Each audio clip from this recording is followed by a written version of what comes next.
నమస్కారం. మనందరం ఈ అనుభవాన్ని ఎదుర్కొనే ఉంటాం కదా. ఆఫీసులో గంటల తరబడి కష్టపడతాం, పరీక్షల కోసం రాత్రింబవళ్లు చదువుతాం. కాని చివరికి మనస్సులో ఒకటే భయం, ఒకవేళ ఫెయిలైతే.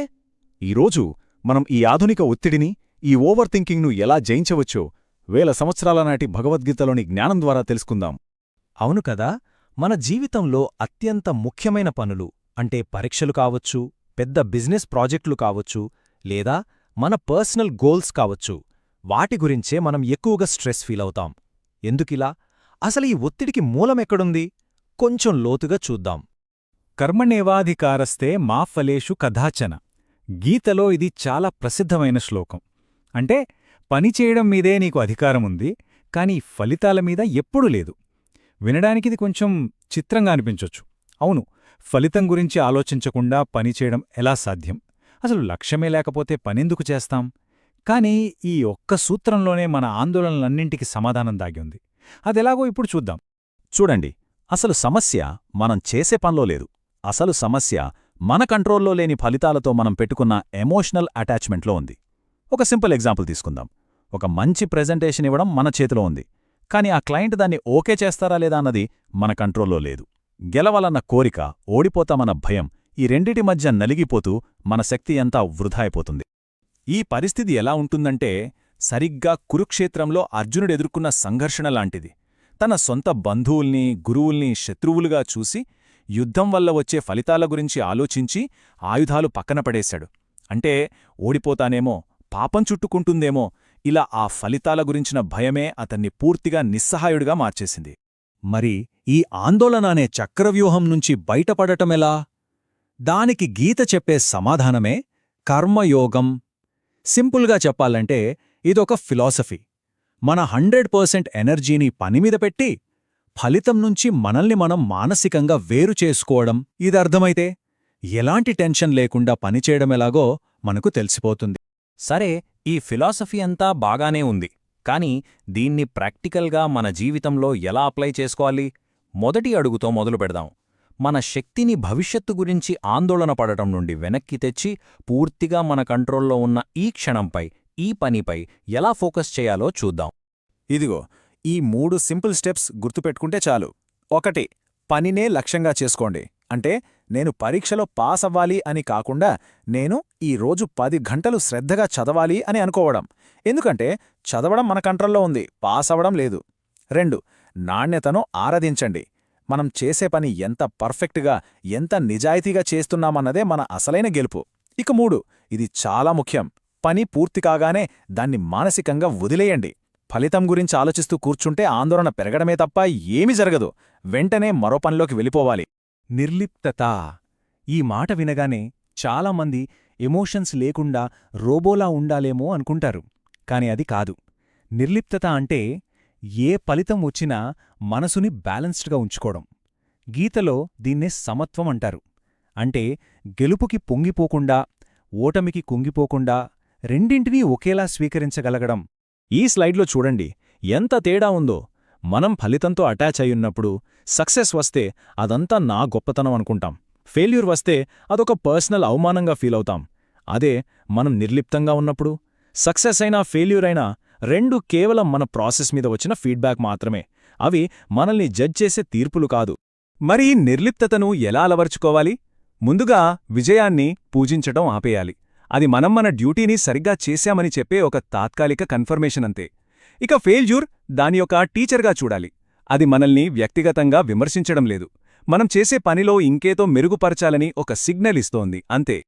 ఓకే, ఇప్పుడు ఫలితాల గురించి ఆలోచించడం మానేస్తే మరి ఏ పని చేయాలి? మనల్ని నడిపించే శక్తి ఏది? ఈ ప్రశ్నకు సమాధానమే ధర్మం. ఇక్కడ ధర్మం అంటే మతం, పూజలు కానే కాదు. గీత ప్రకారం ధర్మం అంటే ఒక నిర్దిష్ట పరిస్థితిలో మన పాత్రేంటి, మన కర్తవ్యమేంటి, మన ఉద్దేశమేంటి అని తెలుసుకోవడం. ఇదొక ఫిల్టర్ లాంటిది. ఉదాహరణకు, ఒక డాక్టర్ ధర్మం రోగిని కాపాడటం. ఫలితం దేవుడి చేతిలో ఉంటుంది. ఒక సైనికుడి ధర్మం దేశాన్ని రక్షించడం. మన ధర్మమేంటో స్పష్టంగా తెలిస్తే ఎలాంటి కన్ఫ్యూజన్ లేకుండా సరైన నిర్ణయాలు తీసుకోవచ్చు. చూడండి, అర్జునుడికి కూడా కన్ఫ్యూజన్ వచ్చింది. ఒకవైపు బంధువులను కాపాడాలనే ధర్మం, మరోవైపు క్షత్రియుడిగా యుద్ధం చేయాలనే ధర్మం. అప్పుడు కృష్ణుడు గుర్తుచేశాడు, ఆ క్షణంలో అతని అంతిమ ధర్మం ఒక యోధుడిగా పోరాడటమే అని. మనకి కూడా జీవితంలో ఇలాంటి గందరగోళం ఎదురైనప్పుడు మనల్ని మనం ప్రశ్నించుకోవాలి, ఈ క్షణంలో నా అసలైన కర్తవ్యమేది, ఏ పని నన్ను నా అంతిమ లక్ష్యానికి దగ్గర చేస్తుంది అని. ఇది చాలా పవర్ఫుల్ ఐడియా. ఇప్పటినుంచి ఆందోళనగా అనిపించినప్పుడు దాన్ని ఒక శత్రువులా చూడొద్దు, దాన్ని ఒక సిగ్నల్గా చూడండి. ఆందోళన అంటే మన మెదడు ఇక ఆలోచించింది చాలు, పని మొదలుపెట్టు అని చెప్తోందన్నమాట. సో ఆ ఓవర్ థింకింగ్ అనే వేస్ట్ ఎనర్జీని తీసుకుని మన ధర్మానికి సంబంధించిన ఒక చిన్న ప్రొడక్టివ్ యాక్షన్గా మార్చేయండి. పని మొదలు పెడితే చాలు, ఆందోళన దానంతటా అదే తగ్గిపోతుంది. సరే, ఏ పని చెయ్యాలో మనకు తెలిసింది, అదే మన ధర్మం. ఇప్పుడు ఆ పనిని ఎలా చెయ్యాలో చూద్దాం. ఎందుకంటే పని చేయడం ముఖ్యం, దాన్ని ఏ క్వాలిటీతో చేస్తున్నామన్నది ఇంకా ముఖ్యం. ఇక్కడే గీత మనకు 3 గుణాల గురించి చెప్తుంది. మనం చేసే ప్రతి పని ఈ 3 క్వాలిటీస్లో ఏదో ఒకదాని కిందకొస్తుంది. 1 తమసు, అంటే సోమరితనం, వాయిదా వేయడం, అజ్ఞానం. ఇలాంటి పనులు మనల్ని నీరసపరుస్తాయి. 2 రజసు, అంటే ఆవేశం, అహంకారం, కోరికలతో చేసే పనులు. ఇవి చాలా ఒత్తిడిని, అశాంతిని కలిగిస్తాయి. ఇక 3వది సత్వం, అంటే స్వచ్ఛత, ప్రశాంతంగా, ప్రేమతో, పూర్తి ఏకాగ్రతతో చేసే పని. ఇది మనకు శక్తినిస్తుంది. సో మన లక్ష్యం ఏంటంటే మనం చేసే పనులను స్పృహతో, సాత్వికంగా మార్చుకోవడం. అంటే కన్స్ట్రక్టివ్గా, ఫోకస్డ్గా, ప్రశాంతమైన మనసుతో పనిచేయడం. ఇలాంటి పనులు మన ఎనర్జీని పెంచుతాయి, తగ్గించవు. రజస్సు, తమస్సు అనేవి బర్నౌట్కి దారితీస్తాయి, కానీ సత్వం మనల్ని నిలబెడుతుంది. ఇదంతా విన్న తర్వాత కర్మయోగమనేది ఏదో ఒకరోజు చేసే టెక్నిక్ కాదనే అర్థం చేసుకోవాలి. ఇది ఒక లైఫ్ లాంగ్ ప్రాక్టీస్. నిరంతరం మనల్ని మనం గమనించుకుంటూ, మనల్ని మనం మెరుగుపర్చుకునే ఒక జీవన విధానం. మరి దీన్ని ఒక అలవాటుగా ఎలా మార్చుకోవాలి? 2 సింపుల్ పనులు చెయ్యొచ్చు. 1 గుణ అంచనా. ప్రతిరోజు రాత్రి పడుకునే ముందు ఆ రోజు మనం చేసిన పనుల్లో ఏ గుణం ఎక్కువగా ఉంది, రజసా, తమసా, సత్వమా అని నిజాయితీగా మనల్ని మనం ప్రశ్నించుకోవాలి. 2 దృఢ సంకల్పం. ఒకవేళ ఆ రోజు ఎక్కువగా రజస్సు, తమస్సులో గడిపినట్టు అనిపిస్తే మరుసటి రోజు కనీసం ఒక్క చిన్న పనినైనా సరే సాత్వికంగా చేస్తానని గట్టిగా సంకల్పించుకోవాలి. ఇక చివరి అత్యంత ముఖ్యమైన చర్య ఫలితాన్ని అర్పించడం. పని పూర్తయిన తర్వాత ఆ ఫలితాన్ని, అది మంచిదైనా చెడ్డదైనా, మనసులోంచి పూర్తిగా వదిలేయాలి.